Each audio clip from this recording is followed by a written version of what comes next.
just for some good news here, Sarah. And it's kind of, we're not trying to, not trying on purpose to hold up America as this bastion of religious liberty against all these other situations in the world. It's just that everywhere else is so bad. Yes, exactly. It does get bad here in the U.S. as well. And yet we do see some wins. And we've got one here. EWTN is reporting. And we did have, at first I thought, oh, didn't we report on this? No, that was in Colorado where we had a similar situation. Yep. But here in Michigan, Michigan is ending restriction on Catholic counselors who treat kids with gender dysphoria. So on this particular front, on the gender ideology, the transitioning issue, we are continuing to see some pushback and some actual legal wins here.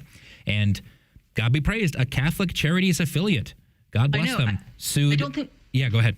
I don't think we've ever had anything positive to say about Catholic Charities. Sadly, no. And here we have a very positive thing to say. They sued the Democratic governor, Gretchen Whitmer. I'm sure many of you have heard of her, and other state officials because she signed into law a ban on quote-unquote conversion therapy that ended up targeting Catholic-based therapists who are counseling just based on discussion. This is not, they're not trying to beat kids. They're not trying to do anything like this. It's just a matter of talking through therapeutically these issues of gender dysphoria and gender identity and having some success, which is what we saw in Colorado as well.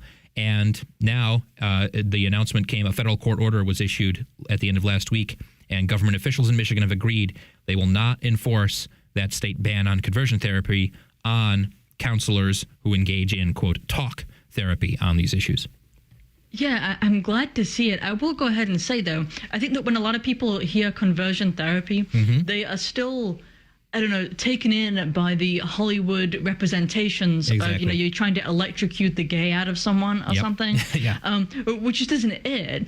Instead, what we're talking about, like 99% of the time when you're talking about conversion therapy, you are talking about, you know, so-called talk therapy. Yeah. So you're talking about someone who is experiencing attractions, for example, that he doesn't want, you know, homosexual attractions that he's not comfortable with, and he doesn't want to, you know, live that life, I guess you could say. And so he's talking with a therapist about that. Or, as is becoming more common, you have young people who are saying, I think that I want to be a boy, or I think that I want to be a girl. I don't feel happy in my or comfortable in my own body. And these laws that have spread throughout the country, I believe it's like 16 states right now that have different variations of these laws, are preventing counselors from actually doing what the patient actually wants. They're preventing, you know, the counselor from responding to them and saying, okay, let's work through this and let's see what we can accomplish together. Let's talk about the traumas in your childhood and so on. Like, I think the biggest conversion therapy, I don't know if I'm going to use the term movement, I guess, therapy type nowadays is called reparative therapy, which doesn't actually aim at changing the person's attraction, at least not directly. It instead just says, okay, well, let's talk about the sort of home life that you had, your relationship with your mother and your father, and the different traumas you've had.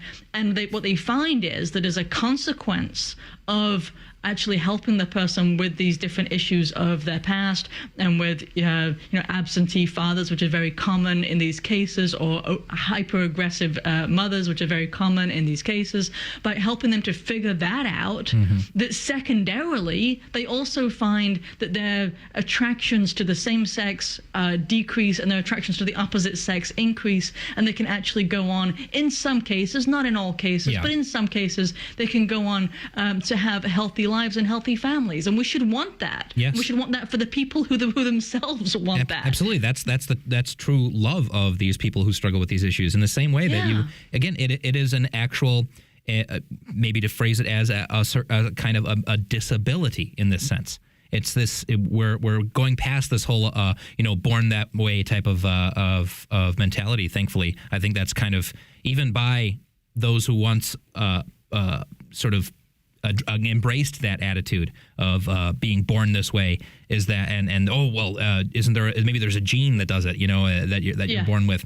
We've kind of abandoned that, and now it's really just about like, oh well, it's my identity. You have to affirm my identity. That's even what this phrasing uses here. Counselors were allowed to offer acceptance, support, or understanding of a child who self-identifies with a gender inconsistent with his or her sex. And the lawsuit said that's forcing you to affirm against Catholic teaching. It's directly infringing on our religious belief here.